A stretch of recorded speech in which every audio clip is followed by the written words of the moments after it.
This channel does not promote any violent, harmful, or illegal activities. All content provided by this channel is meant for an educational purpose only.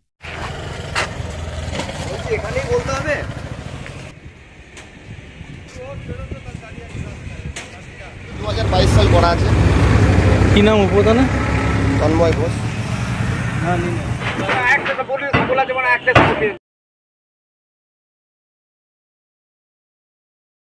সাবল মার দুনি আসে বাত তোমারে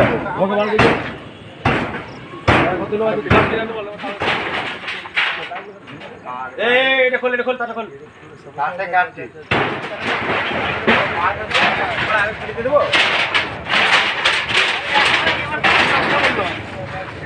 100 টাকা দিলাম ঠিক আছে কেউ মাল কিনলে দেখবো নাকি। তন্ময় ঘোষ কে ইনি মানকর অঞ্চলের উপপ্রধান। আপনি কোন দলের পঞ্চায়েত সদস্য? তৃণমূল দল। এই তো তৃণমূল? অবশ্যই তৃণমূল। ভাঙলো কেন? ভাঙলো কেন যায়নি। ভয় রয়েছেন? হ্যাঁ এখন ভয় আছি। কেন?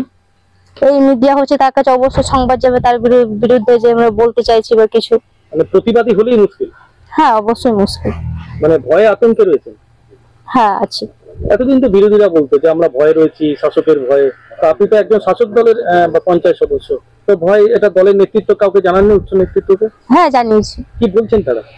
ব্লক জানিয়েছি এবং তেনারা বলেছেন যে পুলিশে গিয়ে কমপ্লেন করো, তারপর দেখছি। পুলিশে গিয়ে কমপ্লেন করা হয়েছে, তেনারা বলছে দেখছি, দেখা যাক কি করতে পারে। এর আগেও কি উনি অত্যাচার করেছেন? হ্যাঁ করেছেন। কি করেছিলেন আপনারা? কি করেছিলেন, আমার স্বামীকে একবার দোকানে ছিল, দোকান থেকে তুলে নিয়ে গেছে, 4-5টা কথা শুনিয়েছে, গালিগালাজ করেছে, আর এমনিও আমাদের এখানে আসে এবং বাঙালদের প্রচুর পরিমাণে খারাপ কথা বলে, খারাপ ইঙ্গিত করে, এরকম বাঙাল। মুখ্যমন্ত্রীকে, আপনি তো মহিলা, মুখ্যমন্ত্রীকে কি বলবেন? মুখ্যমন্ত্রীকে আমি এইটুকুই বলবো যে আপনারা একটু দেখুন, আমার দলীয় কার্যালয়ের কাছে অনুরোধ বা মুখ্যমন্ত্রীর কাছে অনুরোধ যে এই সামঞ্জস্য বজায় থাকুক, শান্তি বজায় থাকুক, এইভাবে আমরা যেন দলটা ভালোভাবে করে যেতে পারি, আমাদের একটু যেন সাপোর্ট করে। নাহলে কি 26-এর নির্বাচনের রেজাল্ট খারাপ হয়ে যাবে? না, রেজাল্ট ভালো হবে, কারণ মুখ্যমন্ত্রীকে সবাই ভালোবাসে আর আমাদের দলকেও ভালোবাসে, আমাকেও ভালোবাসে আমার এলাকার লোক, কিন্তু ওই ছোটখাটো সামঞ্জস্য থাকে না, এটা একটা মনোমানের ব্যাপার থেকে যাচ্ছে, ওই জন্য এইসব সমস্যা।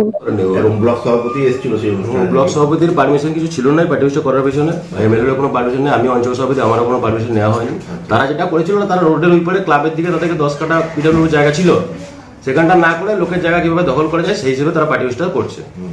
এটা একটা ঊর্ধ্বতন কর্তৃপক্ষকে আমরা জানিয়েছি যে এরকম করে তো সবারই জায়গা তাহলে দখল হয়ে যাবে, রাতারাতি পার্টি অফিস বন্ধ করে দেবে, তৈরি করে দেবে।